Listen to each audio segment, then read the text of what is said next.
Sin duda, al hablar de las relaciones entre México y China, siempre se hace referencia a la importancia económica de estas en la actualidad.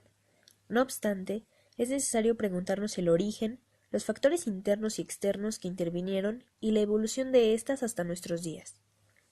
En primera instancia, se podría pensar que las relaciones bilaterales entre estos dos países pueden ser difíciles debido a la ubicación geográfica de cada uno y la distancia existente entre ellos.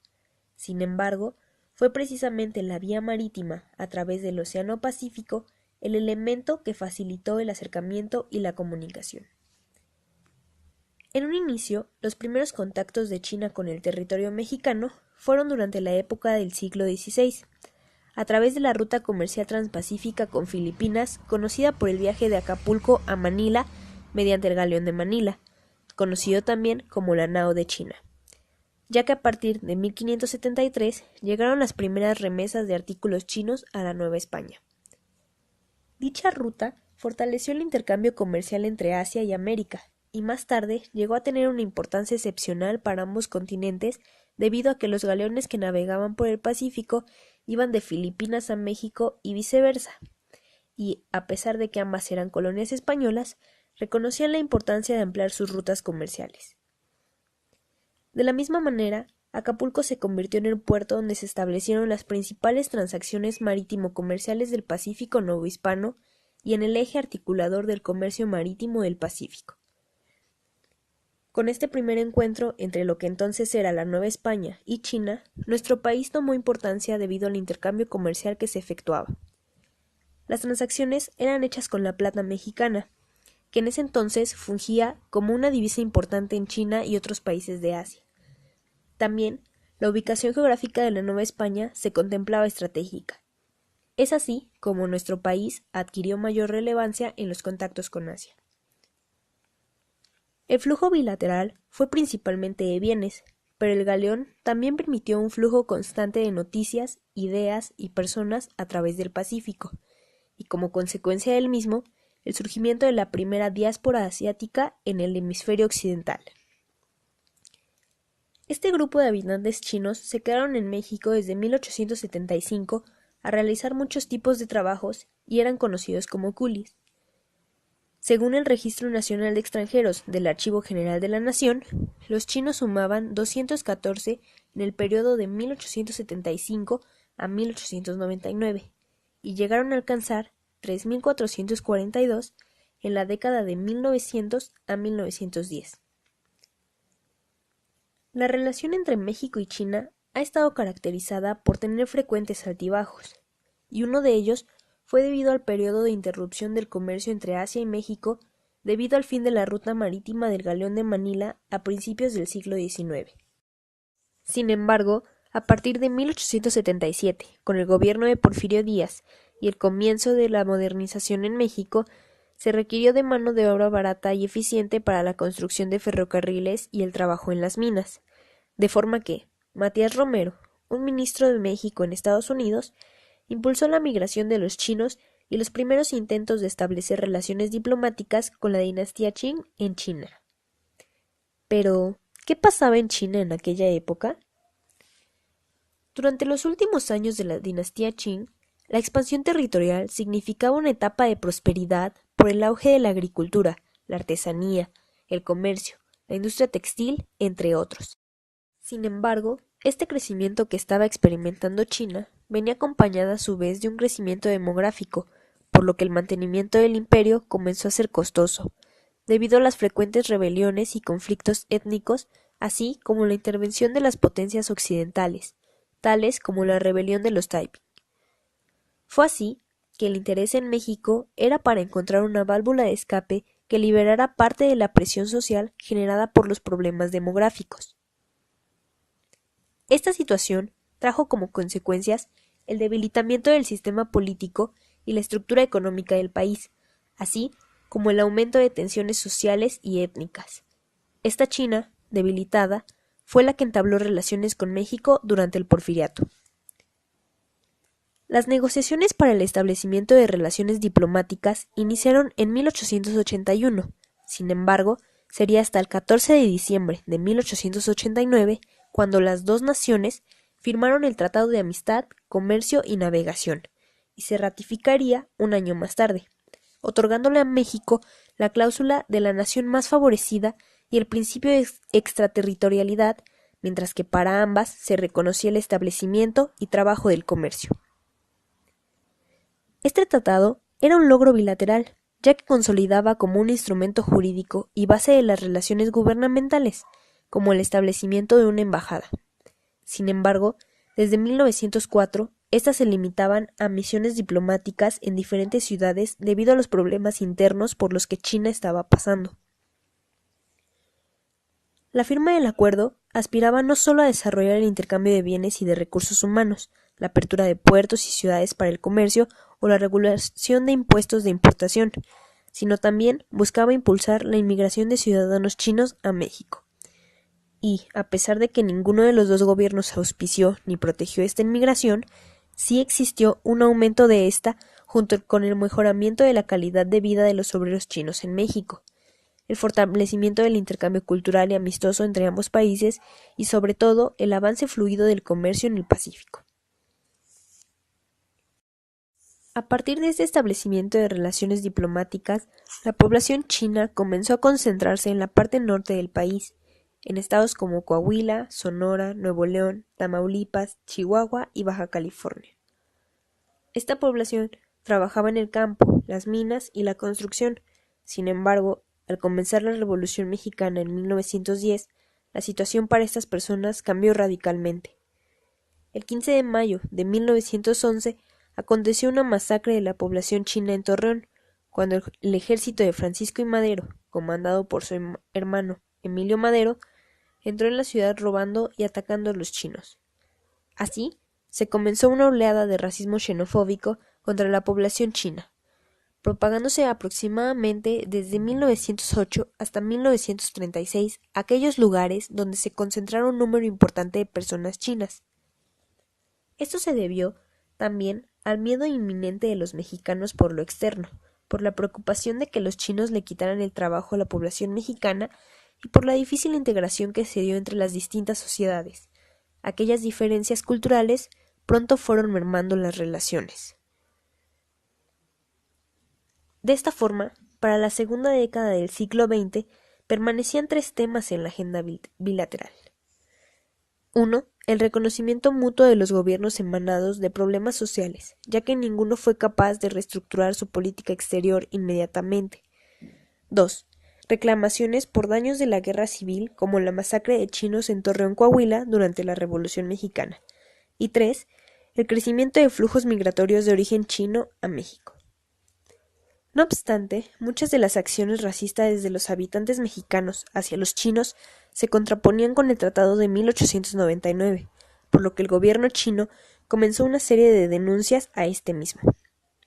Sería en 1919 cuando la Secretaría de Relaciones Exteriores de México concluyó que era necesario denunciar el tratado para impedir la llegada de más inmigrantes al país, por lo que el 26 de septiembre de 1921 se firmó el convenio para la modificación del Tratado de 1889. Más tarde, el 20 de septiembre de 1926, México envió un mensaje a las oficinas de gobierno chino con la intención de dar por terminado con el Tratado de Amistad, Comercio y Navegación de 1899, donde se reiteraba la intención de terminar con los postulados desiguales como el de la extraterritorialidad y la nación más favorecida.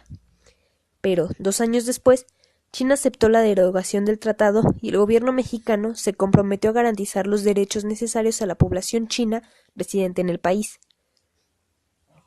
Lamentablemente, para el país mexicano fue muy difícil cumplir con lo prometido, debido a que para 1930 el movimiento racista volvió a cobrar fuerza en la parte norte del país, y los chinos se vieron obligados a regresar a su país de origen. A partir de la Segunda Guerra Mundial y con el ascenso de la Guerra Fría, las relaciones entre estas dos grandes naciones se vieron afectadas por la alineación de estas a los respectivos bloques de poder que surgieron en el mundo. Sin embargo, con la disputa interna que tenía China por el reconocimiento de su gobierno, el 14 de febrero de 1972, México reconoció que mantendría sus relaciones con la República Popular de China y no con la República China establecida en Taiwán.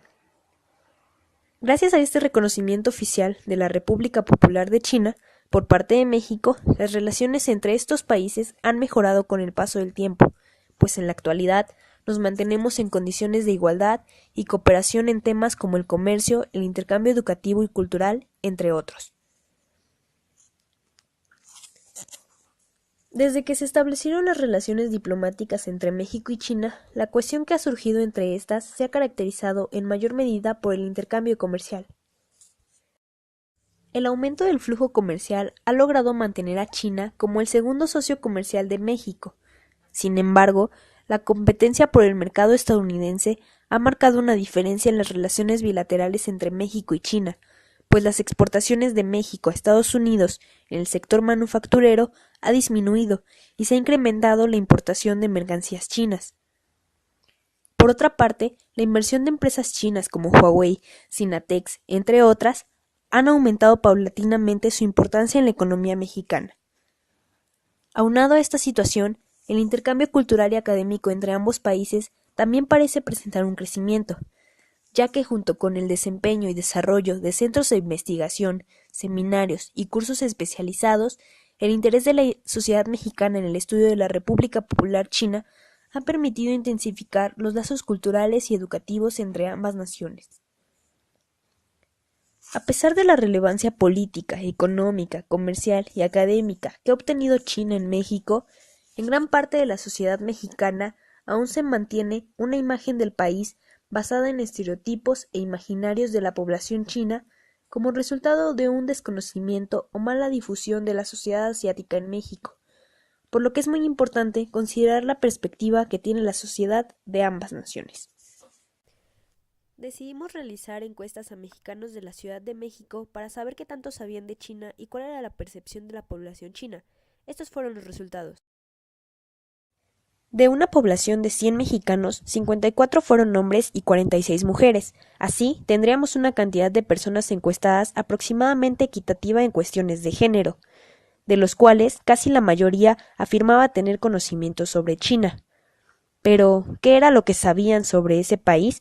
Las respuestas más comunes fueron relacionadas a la densidad demográfica, a su economía, a la manufactura, a su ubicación geográfica, la expansión territorial, los problemas de contaminación, el idioma, la cultura y la muralla china. De esa forma se comprobaba que los mexicanos tenían un conocimiento amplio en cuanto a datos generales del país, fuera de prejuicios y estereotipos. Además, el 93% consideraba que China era importante para el mundo y entre sus razones se encontraban las grandes cantidades de exportación, la importancia económica, la cual generaba influencia en la política internacional y el comercio exterior e inversión mundial. No obstante, solo 78 pudieron ubicar a China en un mapa. La mayoría confundió al país con Rusia y el sureste asiático. Cerca del 80% sabía cuál era la capital de China. Solo el 20% respondió que esta era Hong Kong, Shanghái, Taiwán o incluso la ciudad de Tokio en Japón. En cuanto a la relación con México, 47 hombres y 36 mujeres consideraron que China sí era importante para nuestro país, aunque más del 80% lo justificó principalmente por las relaciones comerciales. Y, cuando les preguntamos cuáles consideraban los temas más importantes que se trabajaban en la relación entre México y China, los resultados fueron los siguientes. Más del 70% se enfocó en el comercio, el 8% en la investigación y tecnología, el 5% en temas culturales y el 9% no sabían o no contestaron. Solo la mitad aceptó que su influencia era positiva, mientras que casi el 20% consideraba que esta era irrelevante. Aún así, poco más del 50% de los encuestados sabían por lo menos una marca china en México, en su mayoría hombres, destacando 3, FAO, ZTE y Huawei. Sin embargo, los entrevistados aceptaron que China mantenía un papel relevante tanto para México y el mundo, pero su influencia en nuestro país no era tan buena y se tenía un conocimiento vasto sobre el país asiático. A la hora de evaluar la percepción de ellos sobre la población china, los resultados fueron impactantes. Solo una mínima parte calificaba a los chinos como trabajadores, inteligentes, comprometidos, objetivos, competitivos, disciplinados, amables y apegados a sus valores. La mayoría tenía una visión negativa de ellos, describiéndolos como cerrados y reservados, groseros, sucios, estrictos, enojones, copiones, raros y que solo buscaban hacer negocio. a pesar de que menos de la mitad había tenido alguna vez un trato con ellos. Por lo que supusimos que esto se debía al choque cultural entre mexicanos y chinos, pero la sorpresa fue que casi el 60% consideraba que no existía alguna. Aceptaban que la historia, el idioma, la ideología, las tradiciones y los prejuicios raciales eran factores que afectaban la opinión de la sociedad mexicana sobre los chinos, pero que la interacción cultural, la globalización, los barrios y la comida eran una forma de acercamiento entre las dos culturas. Entonces, ¿qué era lo que pasaba? Mariana Escalante, en su tesis de maestría de 2013, afirmó que los prejuicios, estereotipos y percepciones que se encuentran arraigados en el imaginario de ambas sociedades pueden llegar a obstaculizar la relación bilateral, y realizando un estudio similar, encontró que después del aspecto cultural, los temas que predominaban en el conocimiento de los mexicanos con respecto a China fueron aquellos relacionados con la sobrepoblación, la producción en masa, el comercio y la tecnología. En cuanto a las percepciones, los mexicanos los descubrían entonces como astutos, comerciantes, rigurosos, obedientes, responsables, inteligentes y trabajadores, una visión que se ha mantenido. Por lo que decidimos preguntarles si a pesar de esta percepción y desconocimiento de China, ellos estarían interesados en algún aprendizaje o tradición del país en cuestión. El resultado fue que el 63% sí lo estaba, en temas relacionados a las costumbres, kung fu, la música, el idioma y la cultura, mientras que el 34% simplemente no estaban interesados en ningún tema con China. De esta forma, pudimos observar cómo la tesis de Mariana Escalante apoya lo que sucede en México, el desconocimiento de China y, por ende, de su cultura y sociedad, los cuales siguen permeando en la sociedad mexicana, por lo que más allá de una relación bilateral diplomática y de comercio, también se debería poner atención a la cultura y a la difusión de información, el manejo de los medios de comunicación o, por ejemplo, la interacción entre ambas sociedades a través del intercambio académico y turístico. La pregunta sería, ¿cuáles serán los resultados en el futuro?